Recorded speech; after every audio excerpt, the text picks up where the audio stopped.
Assalamualaikum warahmatullahi wabarakatuh. Berikut ini adalah video presentasi untuk memenuhi tugas evaluasi tengah semester mata kuliah Pendidikan Agama Islam. Sebelumnya, izin memperkenalkan diri dulu. Perkenalkan, nama saya Sri Ayuni, NPM 10122002, kelas B Prodi Manajemen, Universitas Teknologi Digital. Pada kesempatan kali ini, saya akan memberikan penjelasan materi mengenai Ma'rifatul Rasul. Yang pertama, pengertian Ma'rifatul Rasul. Apa sih Ma'rifatul Rasul tersebut? Ma'rifatul Rasul berasal dari bahasa Arab yang artinya mengenal Rasul. Ma'rifatul Rasul sendiri membicarakan mengenai bagaimana kita mengenal Rasul Allah. Siapa Rasul Allah? Mengapa kita harus mengenal Rasul Allah? Apa saja sih yang perlu diketahui dari Rasul? Dan bagaimana kita mengamalkan Islam melalui petunjuk-petunjuk yang telah diberikan oleh Rasul kepada kita umatnya. Untuk selanjutnya, siapakah Rasul? Siapakah Rasul tersebut? Rasul berasal dari kata risalah yang artinya menyerahkan. Rasul sendiri adalah seseorang yang diberikan wahyu oleh Allah SWT dan kepercayaan yang kemudian wahyu tersebut harus ia amalkan dan dia sampaikan kepada umatnya. Di firman Allah dalam surat Al-Anbiya ayat 7 yang artinya, "Kami tiada mengutus rasul-rasul sebelum engkau Muhammad, melainkan beberapa orang laki-laki yang kami beri wahyu kepada mereka. Maka tanyakanlah olehmu kepada orang-orang yang berilmu jika kamu tiada mengetahui." Pembahasan selanjutnya adalah mengapa kita harus mengenal Rasul? Yang pertama, mengenal Rasul merupakan perintah Allah Subhanahu wa Ta'ala yang disebutkan dalam firman-Nya dalam Al-Quran surat Al-Hujurat ayat 5 yang artinya, "Dan ketahuilah bahwa di tengah-tengah kalian ada Rasulullah." Maka dari itu, kita sebagai umatnya berkewajiban untuk mengenal Rasul kita, sebagaimana yang diperintahkan langsung oleh Allah Subhanahu wa Ta'ala. Ketika Allah menyampaikan wahyunya melalui Rasul, maka Rasul harus menyampaikan itu kepada umatnya, yaitu kita. Maka dari itu, kita harus mengenal dulu Rasulnya agar kita bisa mengamalkan wahyu tersebut. Nah, yang kedua, mengenal Rasulullah adalah kewajiban bagi setiap muslim untuk dapat mengamalkan Islam secara sempurna. Apa artinya? Kehadiran Rasul memberikan panduan dan bimbingan kepada kita bagaimana cara kita mengamalkan Islam. Dengan demikian, ketika kita mengenal Rasul, merupakan keperluan bagi muslim. Karena itu sebuah cara atau metode untuk mendekatkan diri kepada Allah Subhanahu wa Ta'ala.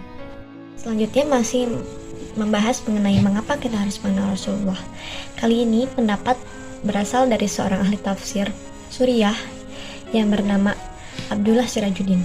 Beliau mengatakan bahwa setidaknya ada 5 alasan mengapa setiap orang mukallaf atau muslim harus mengikuti kepribadian Rasulullah dan mengenal Rasulullah.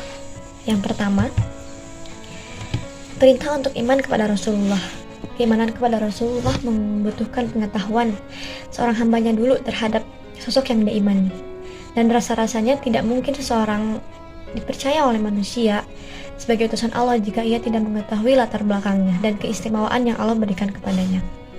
Lalu yang kedua adalah perintah untuk mengikuti Rasulullah. Pada ayat ini Allah Subhanahu wa Ta'ala menjadikan peneladanan Rasulullah sebagai dalil kecintaan kepada Allah, dan seseorang tidak dapat meneladani Rasulullah tanpa mengetahui perkataannya, perilaku dan akhlak mulianya. Dan yang ketiga adalah perintah untuk mencintai Rasulullah di atas kecintaan kepada orang tua, anak, istri, keluarga, dan harta. Adanya juga ancaman siksaan bagi siapapun yang melanggarnya.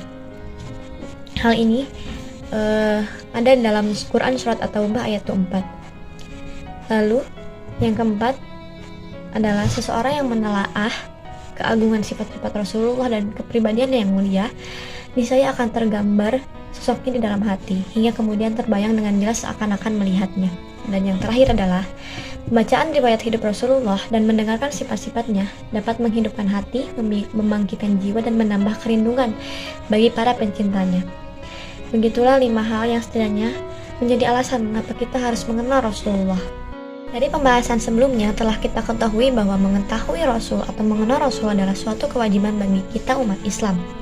Lalu bagaimana sih cara kita bisa mengenal lebih dekat Rasul-Rasul Allah? Yang pertama adalah mengenal Rasul Allah melalui ciri-ciri kerasulannya. Ciri-ciri dan bukti-bukti kerasulan sangat banyak, tetapi dibagi menjadi dua kategori besar. Yang pertama adalah ciri-ciri yang diketahui oleh umat terdahulu, dan yang kedua adalah ciri-ciri lewat mukjizat yang dianugerahkan Allah kepada Rasulullah. Misalnya, ciri-ciri Nabi Muhammad dalam kitab suci Al-Quran sudah sangat banyak ya.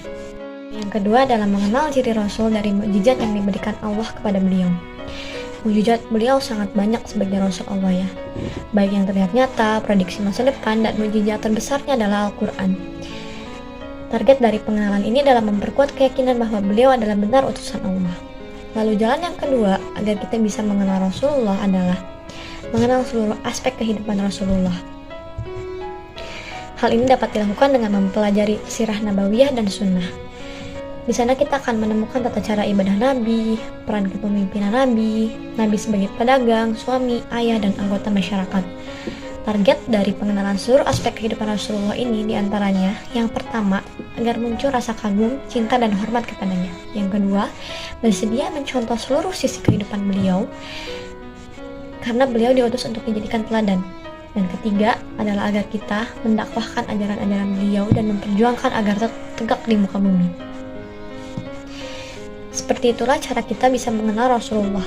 Pembahasan selanjutnya adalah keutamaan mengenal Rasul. Apa saja sih keutamaan jika kita mengenal Rasul-Rasul dari Allah?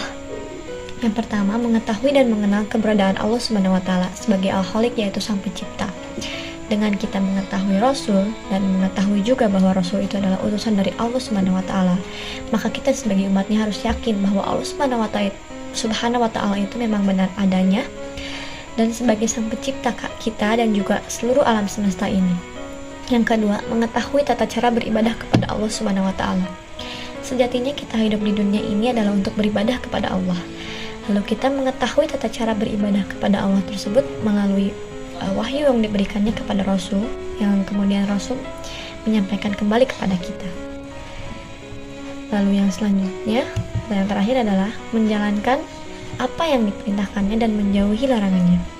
Allah SWT telah memberikan wahyu kepada Rasul untuk disampaikan kepada umatnya mengenai segala macam hal yang bisa kita lakukan agar kita mendapatkan ridho Allah di dunia ini, termasuk apapun yang diperintahkan dan apa yang dilarangnya. Ketika kita sudah mengenal Rasul dan kita mengetahui apa saja yang diwahyukannya kepada kita dan kita pahami, maka kita akan bisa menjalankan perintah-perintah Allah SWT dan juga melalui menjauhi larangannya agar kita bisa mendapatkan syafaat dan juga bisa mendapatkan kebaikan di dunia maupun di akhirat. Cukup sekian presentasi dari saya. Mohon maaf bila banyak kesalahan. Terima kasih. Wassalamualaikum warahmatullahi wabarakatuh.